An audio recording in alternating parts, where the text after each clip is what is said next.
ઉનાળો શરૂ થઈ રહ્યો છે ત્યાં બીજી તરફ વાતાવરણમાં અચાનક પલટાના સમાચારો પણ સામે આવી રહ્યા છે। અમદાવાદ સહિતના વાતાવરણમાં પલટો આવ્યો છે। આપણે જણાવી દઈએ વહેલી સવારથી વાદળ છવાયું વાતાવરણ જોવા મળી રહેલું છે। હજુ 2 થી 3 દિવસ હળવી ઠંડી વર્તાશે તેવું હવામાન વિભાગ દ્વારા કહેવામાં આવ્યું છે। અત્યારે પાકિસ્તાન અને ઈરાનમાં સક્રિય થયું છે western disturbance. Upper air cyclonic સર્ક્યુલેશનની અસર હેઠળ ઠંડીનું વાતાવરણ જોવા મળી રહ્યું છે। સાથે વાદળછાયું વાતાવરણ પણ છે જેના કારણે આગામી 2 થી 3 દિવસ ઠંડીનું પ્રમાણ રહેશે તેવી જાણકારી અત્યારે હવામાન વિભાગ દ્વારા આપવામાં આવી છે।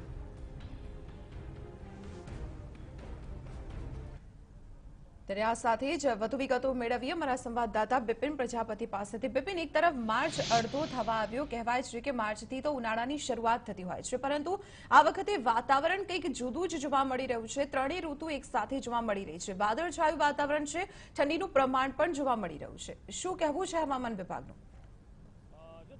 વાત કરીએ તો અત્યારે હાલ જે વેસ્ટર્ન ડિસ્ટર્બન્સ જે સમગ્ર પશ્ચિમ ભારતની અંદર જે સર્જાઈ રહ્યું છે અને જે પશ્ચિમ વિસ્તાર જે છે ભારતનો, ત્યાં જે વેસ્ટર્ન ડિસ્ટર્બન્સ વારંવાર જે આવી રહ્યો છે એ એમ કહી શકાય કે ગ્લોબલ વોર્મિંગના કારણે છે અને તેના કારણે જ આ પ્રકારની ઘટનાઓ અત્યારે જોવા મળી રહી છે। સ્વાભાવિક છે અત્યારે હાલ જે માર્ચ અડધો એટલે લગભગ આજે 13 તારીખ થઈ, પણ 13 તારીખ સુધીમાં પણ જે ગરમીનો પારો જે 40 ડિગ્રી અથવા 38 ડિગ્રીની આસપાસ હોવો જોઈએ તે મહત્તમ તાપમાન અત્યારે 31 અને 32 ડિગ્રીની આસપાસ મોટાભાગે ગુજરાતમાં જળવાઈ રહ્યું છે। એટલે સ્વાભાવિક છે કે આ વેસ્ટર્ન ડિસ્ટર્બન્સ જે વારંવાર સર્જાય છે તેના અસર હેઠળ જે તાપમાનનો જે પારો ઊંચો જવો જોઈએ તે નથી જતો। આજની જ વાત કરીએ તો આજે અત્યારે અમદાવાદ સહિત ઉત્તર ગુજરાતના અનેક વિસ્તારોની અંદર વાદળછાયું વાતાવરણ સર્જાયું છે, જેના માટે મુખ્ય તો કોઈ જવાબદાર જો પરિબળ હોય તો પાકિસ્તાનથી લઈને જમ્મુ કાશ્મીર સુધીના વિસ્તારની અંદર જે વેસ્ટર્ન ડિસ્ટર્બન્સ સર્જાયું છે તેની અસરથી દક્ષિણ પશ્ચિમ રાજસ્થાનમાં ઇન્ડ્યુસ સાયક્લોનિક સર્ક્યુલેશન સર્જાયું છે અને તેની અસરને કારણે ઉત્તર ગુજરાતના વિસ્તારોમાં એટલે કે ઉત્તર ગુજરાત અને અમદાવાદ સુધીના જે વિસ્તારો જે છે ત્યાં વાદળછાયું વાતાવરણ સર્જાયું છે। સ્વાભાવિક છે કે આ વાતાવરણ હજી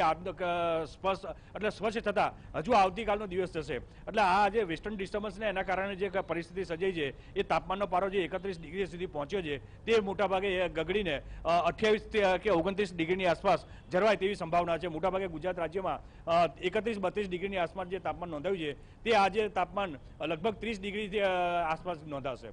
જી બિપિન, આભાર માહિતી આપવા બદલ। તો આપણે જણાવી દઈએ ગુજરાતમાં વાતાવરણમાં પલટો આવ્યો છે। અપર એર સાયક્લોનિક સર્ક્યુલેશનની અસર હેઠળ અમદાવાદ સહિતના વાતાવરણમાં વાદળછાયું માહોલ જોવા મળી રહ્યો છે, ત્યાં સાથે સાથે ઠંડીનું પ્રમાણ પણ વધવાની શક્યતાઓ જોવાઈ રહી છે। હજુ 2 થી 3 દિવસ હળવી ઠંડી વર્તાશે।